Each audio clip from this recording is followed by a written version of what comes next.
The Presbyterian Church spent almost 30 years debating where they stand on homosexuality, but yesterday, members of the church took a big step because they voted to change the definition of marriage in the church's constitution to include same-sex marriage. The vote amends the church definition of marriage from being between a man and a woman to two people, traditionally a man and a woman, and this is a big deal. The church has about 1.8 million members. It's the largest of the nation, and it has been losing congregation and individual members as it has moved to the left over the past several years.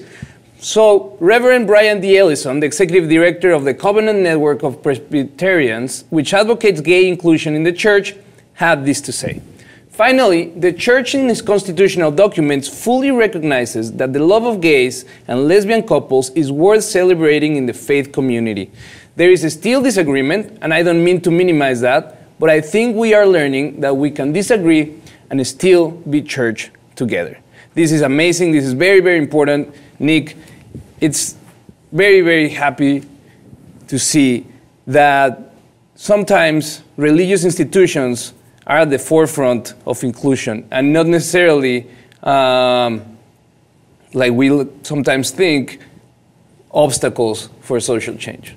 Yeah, and a big one. One with 1.8 million followers. That is a really big deal, and it has the potential to change a lot of the way that a lot of people think. I want to say that it's great, but at the same time I also want to say, well, what the hell took them so long? They're recognizing some really, how I see it, a very basic human right. Yeah. But it's like, we should applaud them for that because, yeah, in the religious world, they don't see things, you know, the same way. You know, mainly because most of the religious institutions, they try to protect status quo. They try to protect this idea of the family of a man and a woman, the traditional family that bear kids in the natural way. That's their argument. This particular church has been at the forefront of inclusion. In 2011, they had a big exodus of members because they decided that it was time for them to allow gay members to become pastors. And that was one of the big turning points of the faith.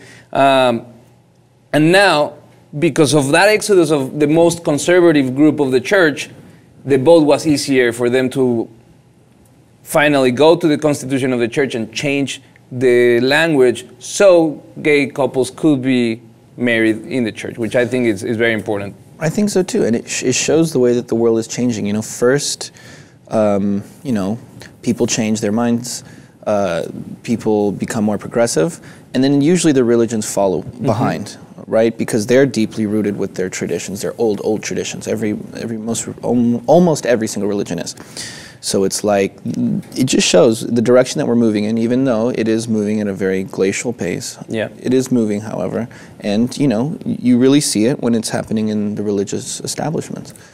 And like you said, one thing that we really want you, the viewer, to take away is that this is one of the biggest Protestant denominations in the country. The influence of this church in the rest of the public, it's very, very big. So this step is going to it means that a lot of the members of this church they're going to be able to have these conversations more openly and integrate these in their communities, and hopefully we'll see an overarching change in the country. We want to know, what do you think? Do you think it's the right thing to do for different religious institutions to accept and celebrate gay marriage? Let us know what you think in the comments and subscribe to the Lib TV.